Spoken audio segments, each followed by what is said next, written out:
Thanks for tuning into our podcast. We love having you here, and it's our mission to bring you all the latest and greatest tips, skills, and know-how to make you the best that you can be. We know that you have it in you, and we're going to show you how. Now, let's get started.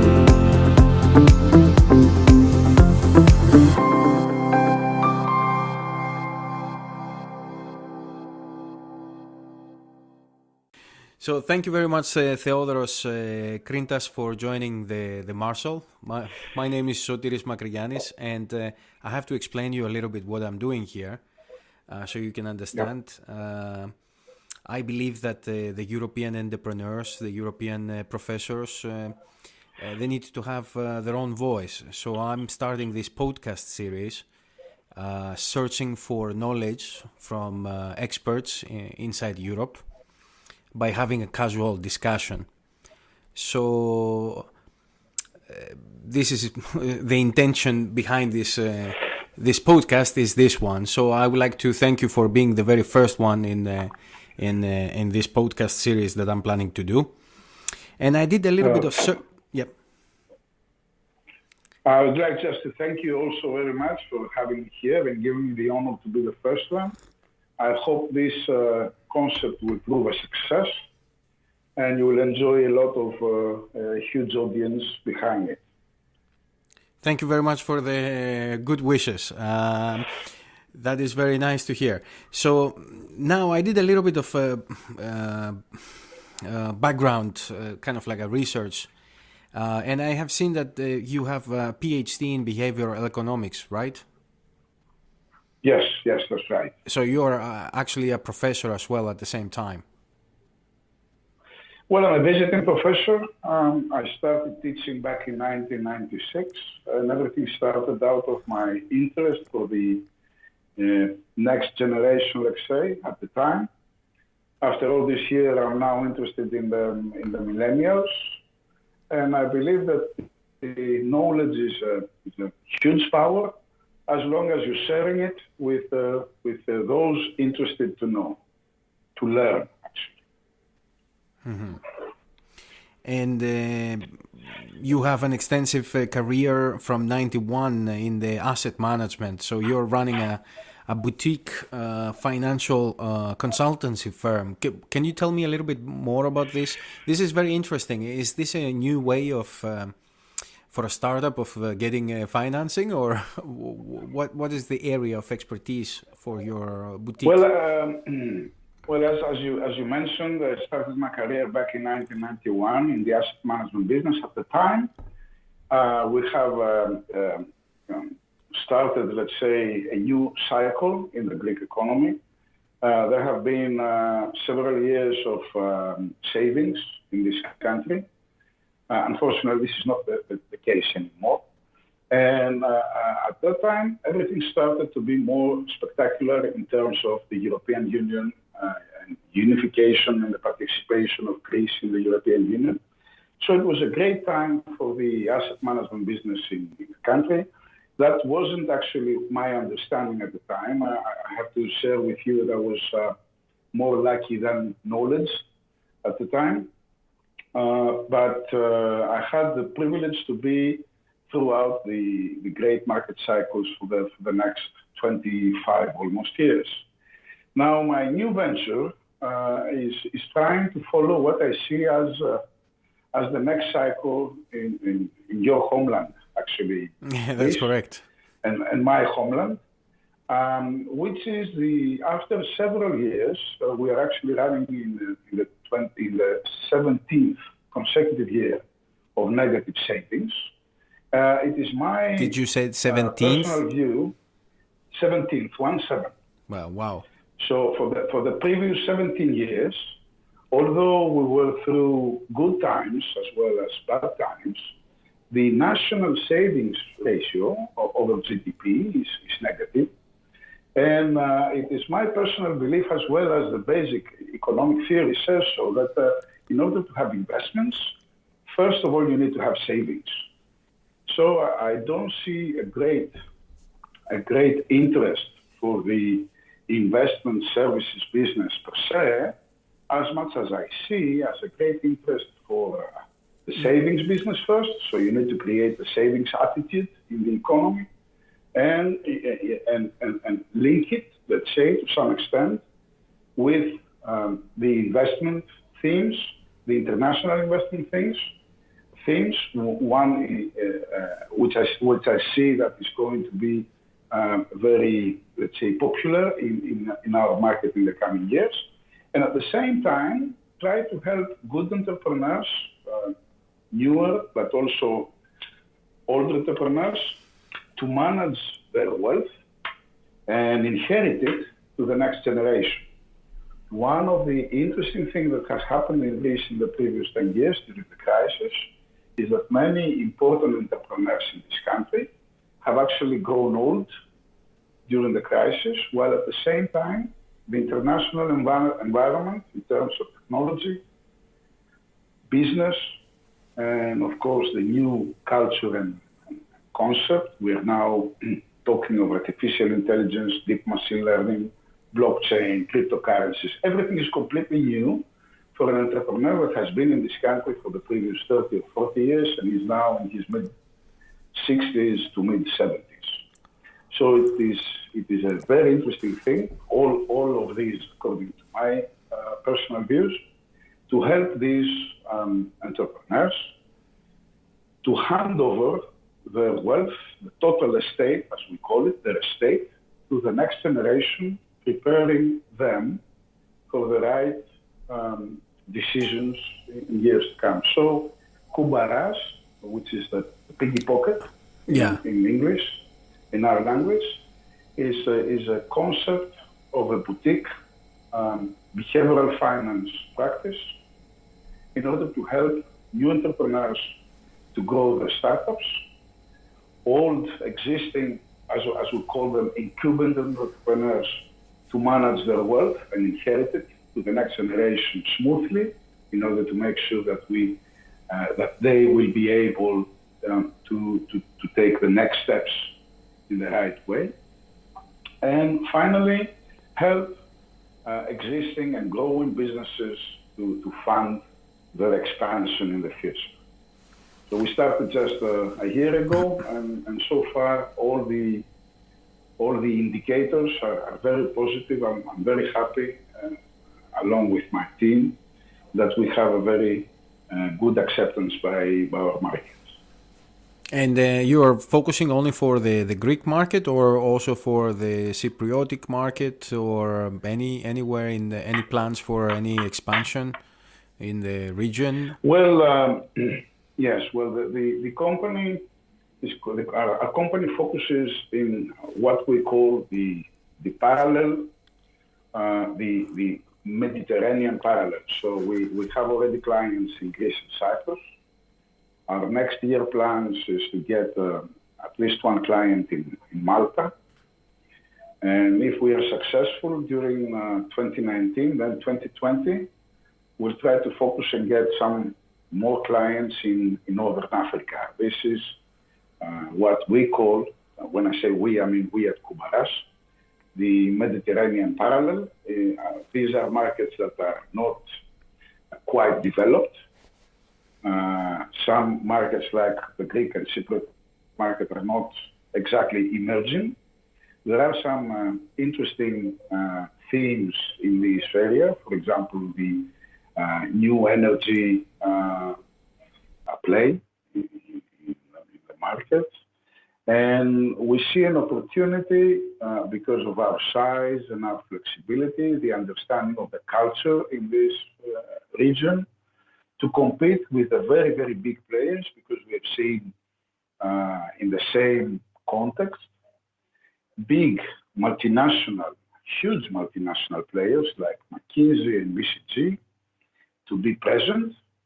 We have great respect for those organizations, of course, but in some cases, size is a barrier to enter the smaller or the medium, the SMEs, as we call them, in our markets, for the simple reason that what we call an SME in this greater region is something like a micro cap by Central European standards. So even if the expertise is there, the price to pay sometimes is many times higher compared to the value that one can expect to get from one multinational player in the consulting business. Okay. So to understand right now, so you are offering some asset management and inheritance transfer of wealth management services to wealthy entrepreneurs that basically they want to make sure that their wealth can be transferred safely to their next generation. Is that correct? You're very close. Instead of using the phrase asset management, I would just rephrase into wealth strategy. So we don't actually manage funds, but we help the entrepreneurs and the corporations themselves to develop an asset strategy in order to compete and grow in the new environment that has been already created. It is all over us. If we don't face the changes, if we present a market myopia, then we may find our companies or even our own wealth to be in the sidelines of what would be the global or at least the European environment in the coming 5 to 10 years. Yeah, but tell me a little bit about your vision about the next 5 to 10 years. How do you see the European economy growing, or how do you see kind of, the situation with China, especially with China? Mm-hmm. What are your views about those two things? Because I think that the Chinese, they're putting a lot of money into this Silk Road, and they're trying to get a lot of influence. So, but how do you see? Maybe that is not a bad idea, but what's your view on the subject? Being partly an academic, whenever I see a lot of money invested in knowledge, and especially forefront knowledge, I always welcome it, because this is the only way that the world will enhance itself, and this is the only way that we will be closer to peace and solidarity versus any other concept that we have, not actually we, but our parents and grandparents have, unfortunately for them, lived in Europe. So I see a lot of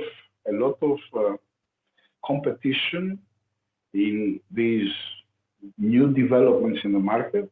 This is not only the technological developments, where Chinese, we have to admit that the Chinese have already invested tons of money in this race to be one of the first, if not the first, in what is going to happen in the coming years. Unfortunately for the European Union, we have been a little bit behind in terms of technology investments and the understanding of the new era that is going to grow in front of us. In my opinion, this new era has already started.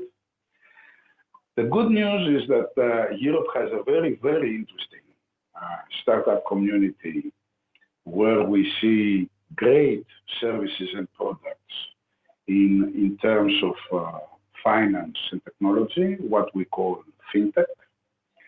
And there is also the other important element that is embedded in the European culture, which is the what we would call the Renaissance flair.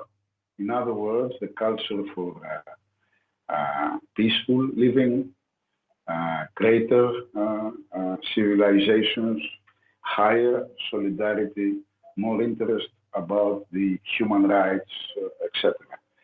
So the important thing for the coming years in Europe is to make sure that Brussels, as well as the local governments in all those European member states, will place their bets in the future and not in what we used to do prior to the 2007-2009 financial crisis. You mentioned, yep. Yes. You mentioned about the fintech. So you see that the blockchain technology, because I think you wrote also a LinkedIn article about it, about the blockchain, and so you see the fintech. Is it only in the technology, or is it also in the services sector? Like, for example, here in Finland, we see banks offering crowdsourcing funding options for startups. Do you see it that the fintech evolution is only in one layer or in multiple layers? I really believe that we have in front of us multiple layer change. What we see right now is the obvious first steps. So it is let's say more or less expected that the first steps will be toward the technology itself. For example, you mentioned blockchain. Blockchain as a concept is a great development, but technology has some more steps to make in order to make sure that it will be able to handle bigger sizes of data and users, participants. Yeah, last time that I checked, the cost for a Bitcoin transaction is quite high. But the blockchain as a technology and the contract trust building type of relationship is definitely the future. But you didn't tell me anything about China, or you did something very briefly. So. Mm-hmm. Well, I said just a few things about China, because what we see in the Chinese market right now is an appetite to compete with the United States and make sure that this trade war that had started Precisely. will end sooner than later. So that's the idea. Mm-hmm. As I said before, China is investing huge amounts of money in the new technology, and they're focusing on artificial intelligence. My view is that they're doing so because they see the technology will be, as I mentioned before, the first steps for the coming years.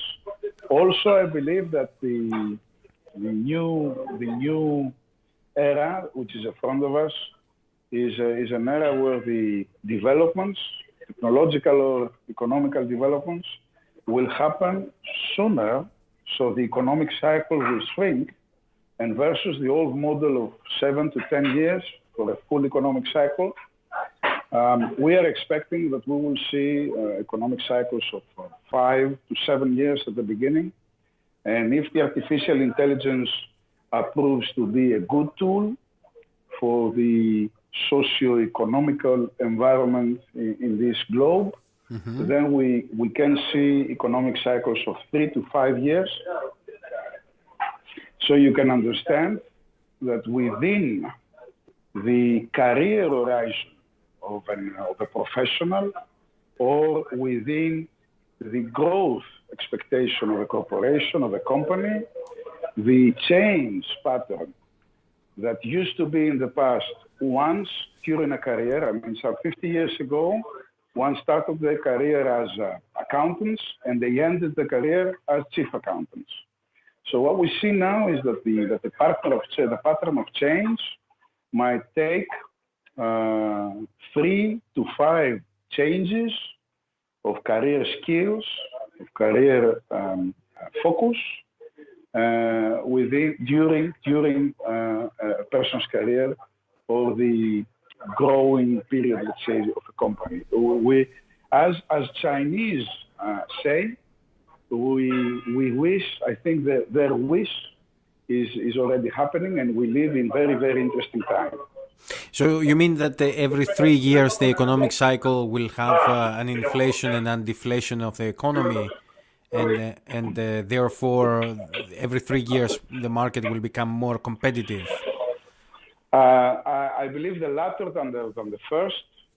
I'm not expecting inflationary pressures to happen, serious inflationary pressures to happen in the following years. This is something that I expected at the beginning of the crisis. I was completely wrong because I couldn't understand at the time, I mean, at the beginning of 2007, 2008, that what we used to count with inflation was the expectations of the international consumers, while now in the new era, especially after the crisis, where we count the inflationary pressures is in the market indices and the markets themselves. So if you see what happened with the extra money that entered the market when all central banks decided to leverage their balance sheets, is instead to have inflationary pressures, to have markets rallying all over the world. So this is something that has developed as an experience curve, let's say, within the economic environment, the global economic environment. So I would expect fierce competition, especially in terms of understanding the changes in the market environment and less inflationary pressures. So when I speak about the changes of the economic cycle, I mainly speak about the need for companies as well as professionals to change focus in developing new products and services, as well as in developing new skills in order to be present in the new scheme that is developing all around us. To give you an example, when I started my career, it was very important to know how to use at the time, Excel, that was called Lotus 1, 2, 3. I remember those ones. Yeah, so you just presented your age. So at the time, that was an important skill. Nowadays, everybody is quite knowledgeable about Excel, and all new instruments that we use in order to do our business is not only Excel. We're talking about CRMs and all the new stuff. And of course, the skills that we need to develop is to understand more and more technology, because everything around us is using more and more technology. To give you an idea, you are now in Finland, and probably you're talking to me from your office, but I'm not in my office. I'm in the middle of a presentation in the Athens city center, and I'm talking to you over my mobile, utilizing one of the public Wi-Fi networks that I have around. Yeah, that's you need incredible. to understand this technology. It's incredible, isn't it? And all this conversation is actually at zero cost. I noticed that you also went into the Delphic forum last week. Yes, I was there, and I think pretty this interesting is another, forum. It was a very interesting forum, more for networking and understanding all the issues that the Hellenic community is concerned about, less to learn new things in order to learn where the market heart is beating and the interest in the coming period, you need to follow this kind of forums where the heart of the markets beat, and that's Western Europe, the States. And I would dare to say that China, and if not China, Singapore, is one of the places, one of the people interested in what is happening all over the world should be at least once every 2 years.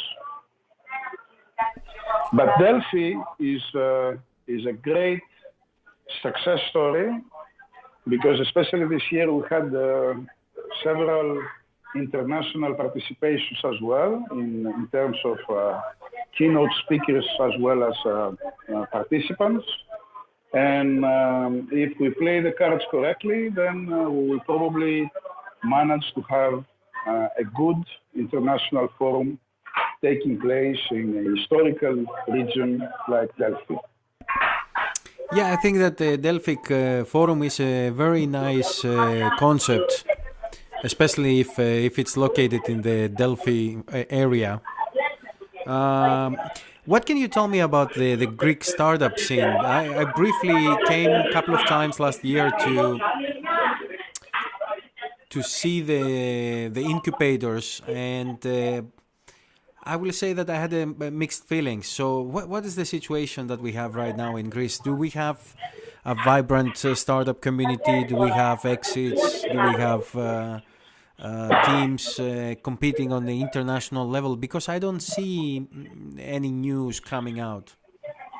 Well, going back to the beginning of our discussion, we do have a startup community. The actual number is not exactly known, but all calculations give signs of a number of companies between 350 and 500. All of them with brilliant young entrepreneurs participating there. But as I said, going to the beginning of our discussion, because the national savings rate of the country is negative, and at the same time, the amount of money those startups is quite low in order to get international traction. We don't have many exits, and we don't have many companies that get the needed support in terms of funding in order to proceed to the next steps. This is one of the visions of Kubaras to help this market grow, and especially offer mentoring, coaching, and business know-how to a small number of entrepreneurs. We are not a big company, so we cannot handle many partnerships, let's say, but we can focus to a small number of entrepreneurs, mainly in the Fintech region that we understand better. All my partners are coming from finance and business strategy with many, many years of experience. So we need to focus in what we know best. It's pity that you are not taking any educational company, because I would have said that, I have my own company, and maybe we can talk about this one some other time. Yeah. If I understand correctly your point, I would agree that if I could invest, let's say, heavily in the educational part in this country, starting with the two far left and right of the curve. In other words, I would start educating the very, very young child. I mean, the nursery age children. And at the same time, I would help, let's say, re-educate and reposition the generation, which is now between 55 and 60 years of age, because they have all the experience. But unfortunately for them, the markets are developing very, very fast, and they're missing basic skills in order to follow up. and we are running a huge risk as a country to lose a very experienced part of the entrepreneur and business world in this country, simply because they don't have the right skills. So if I were to do something in this industry, I would do that way. That's a very good idea, especially for the older age group. I think it's a brilliant idea. Re-educating that segment of the population will be a positive thing for the economy. But one note that I would like to make is here in Finland, for example, we have educational courses at school at a very young age about entrepreneurship. Did they include that entrepreneurship training in the curriculum in Athens or in Greece? Not yet, and in order to be successful in let's say convincing the community to include entrepreneurship as a lesson, let's say in classes, in high school classes, we need to change the culture in this country. We must not forget that for many years, the culture in our beloved Greece has been developed towards the public sector. Being a public servant between 1980 and 2000 was the holy grail for the population, or not all, but a great majority of the population. So now we need to change this culture, present successful cases, try to convince not so young people that they should teach their kids, teach their children to focus on entrepreneurship. And as a result, whenever society is asking for changes, politicians always listen. Politicians, not only in Greece, all over the world, have a very good ear when society is asking for something. And this is my personal view once again, but when the Greek society was asking for more positions in the public sector, politicians tried to serve on that. So now we need, once again, to make society focus on the right aspects. The world is changing. The public sector is very important as the monitoring, compliance, and controlling mechanism of the economy.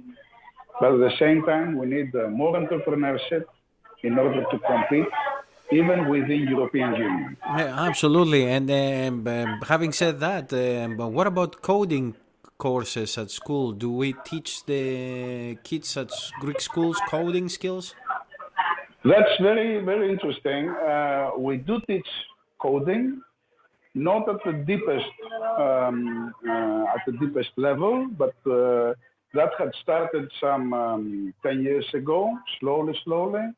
And the good news is that we have some excellent programmers and coders, as well as software architects in this country. Unfortunately, during the brain drain, many people have already left. But I really believe that if we change the basic ground, if we help everybody understand that in this country the culture is changing, this is the important thing, then everybody, or at least, or if not everybody, a great majority of those that have lately left the country might come back. We need to focus on creating political and economic stability side by side with following, and in some cases, leading the race of what will happen in 2030. Yeah, the changes are so... if they don't do coding courses at school, or they do, you said, some little ones. Well, they do the basic. Or because here in Finland, they are giving a free artificial intelligence course to every single member of the society. So well, you means... see, what you say is a basic rule in order to compete or to follow what is happening all over the world. No, unfortunately, in Greece they don't give a pre-artificial intelligence basic, let's say, not only to the whole society, not even to the pupils at the high school, to the students at the high school.